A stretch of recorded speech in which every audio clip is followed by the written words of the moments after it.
دیکھتی آنکھوں اور سنتے کانوں کو میری طرف سے السلام علیکم۔ ایک اندازے کے مطابق دنیا میں بانجھ پن سے متاثرہ لوگوں کی تعداد تقریباً 80 ملین ہے۔ پرائمری یا سیکنڈری بانجھ پن سے متاثرہ عورت میں نفسیاتی امراض کسی بھی ماں کے مقابلے میں 2 گنا تک ملتے ہیں۔ بانجھ پن میں مبتلا مریض خواہ عورت ہو یا مرد مسلسل ایک ذہنی دباؤ اور نفسیاتی مسائل کا سامنا کرتے ہیں۔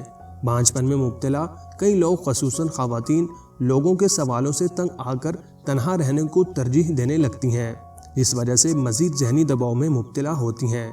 تحقیقات سے معلوم ہوا ہے کہ امریکہ جیسے معاشروں میں بانجھ پن میں مبتلا افراد سب سے زیادہ نظر انداز کی جانے والی خاموش اقلیت بنتے جا رہے ہیں۔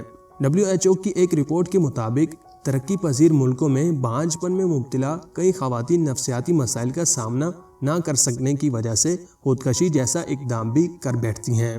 ایسے بھی کئی شواہد ملے ہیں کہ جن خواتین کے ہاں شادی کے پہلے 1.5-2 سال میں بچے نہیں ہوئے، ان کی خانگی زندگی شدید متاثر ہوئی ہے۔ بانجھ پن میں مبتلا کئی خواتین ذہنی ٹینشن کے مرض میں مبتلا ہوئیں۔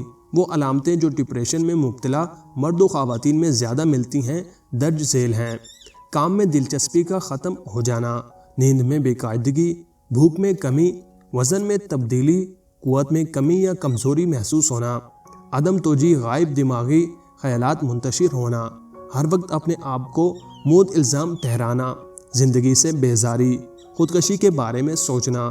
جنوبی ایشیا کے دوسرے کئی ممالک کی طرح پاکستان میں بھی عورت کو ہی اولاد کا اولین ذمہ دار قرار دیا جاتا ہے۔ اگر اولاد ہونے میں تاخیر ہو رہی ہو تو عورت ذمہ دار، اگر لڑکیاں پیدا ہو رہی ہوں تو عورت ذمہ دار۔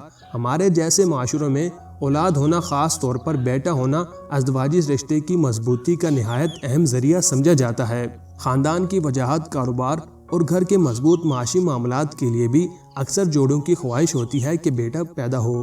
بیٹا نہ ہونے کی صورت کئی مقامات میں عورت پر نفسیاتی و معاشرتی دباؤ ہوتا ہے، حتیٰ کہ مرد کی جانب سے یا اس کے گھر والوں کی جانب سے دوسری شادی تک کی دھمکیاں دی جاتی ہیں۔ لیکن کیا اولاد یا بیٹا پیدا کرنے کی ذمہ دار صرف عورت ہے یا مرد بھی اس میں شریک ہیں؟ بچے پیدا کرنے کے لیے مرد کی دوسری شادی مسئلہ کا حل نہیں ہے، کیونکہ اگر مرد بانجھ ہے تو وہ کتنی ہی شادیاں کر لے، اس کے ہاں اولاد تو نہیں ہو سکتی۔ البتہ خاندانوں کے لیے نفسیاتی مسائل اور بڑھ جائیں گے۔ اگر کسی جوڑے کے ہاں بچے پیدا نہ ہو رہے ہوں تو میاں بیوی کو چاہیے کہ وہ دونوں اپنا طبی معائنہ کروائیں۔ خاص طور پر مرد کو اپنے طبی معائنے میں شرم محسوس نہیں کرنی چاہیے۔ ڈاکٹر اور حکیم حضرات کے ساتھ ساتھ خواتین کے حقوق کے لیے آواز اٹھانے والی ایسوسیئیشنز، NGOز کو بھی چاہیے کہ وہ بانجھ پن کے تعارف اور اسباب کے بارے میں آگاہی پروگرام چلائیں۔ دیہی علاقوں میں رہنے والے لوگوں کے لیے اس قسم کی آگاہی مہم انتہائی ضروری ہے۔ متاثرہ جوڑے کو کب ڈاکٹر کے پاس جانا چاہیے؟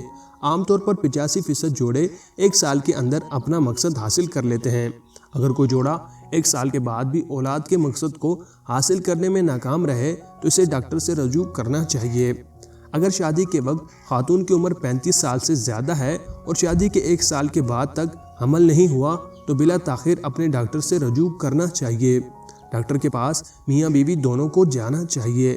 اپنے روزمرہ کے معمولات میں ایک دوسرے کے ساتھ خوش رہنے کی عادت ڈالیے، کیونکہ فرٹیلائزیشن بہت زیادہ ذہنی دباؤ بھی عمل میں رکاوٹ پیدا کرتا ہے۔ بانجھ پن کے علاج سے پہلے یہ بات معلوم ہونی چاہیے کہ بانجھ پن کی وجوہات کیا کیا ہیں۔ ایک سروے کے مطابق دنیا بھر میں 10 میں سے 1 جوڑا بانجھ میں مبتلا ہے، یعنی اس قدرتی عمل کے لیے بے شمار افراد کو مشکلات کا سامنا ہے۔ نوجوان طبقے کے کئی افراد کو اپنے لائف اسٹائل، فاسٹ فوڈ کے کثرت استعمال اور سافٹ ڈرنکس کی بہتات کی وجہ سے وزن کی زیادتی کا مسئلہ درپیش ہے۔ غذائی بے اعتدالی، کیمیکل زدہ کھانے، ماحولیاتی آلودگی، برقی مقناطیسی لہروں کی کثرت وغیرہ سے بھی تولیدی صحت متاثر ہو سکتی ہے۔ دیر سے شادی کرنے والے مردوں میں بھی تولیدی صحت میں کمی واقع ہو سکتی ہے۔ بڑھتی ہوئی عمر کے ساتھ ساتھ نطفہ کے معیار میں کمی واقع ہو جاتی ہے۔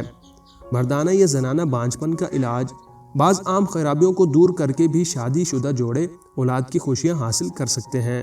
ثانوی یا بانجھ پن میں مبتلا ایک جوڑے کی 2 لڑکیاں ہیں جن کی عمریں بالترتیب 5 اور 7 سال ہیں، لیکن اب مزید بچہ پیدا کرنے میں انہیں کامیابی نہیں ہو رہی تھی۔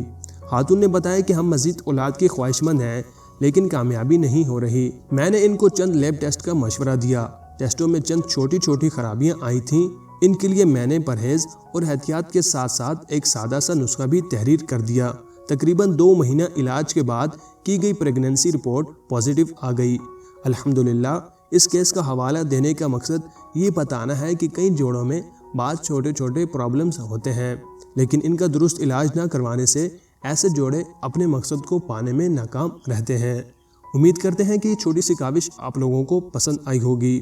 اگر پسند آئی ہو تو ویڈیو کو لائک کر دیجیے گا۔ شکریہ۔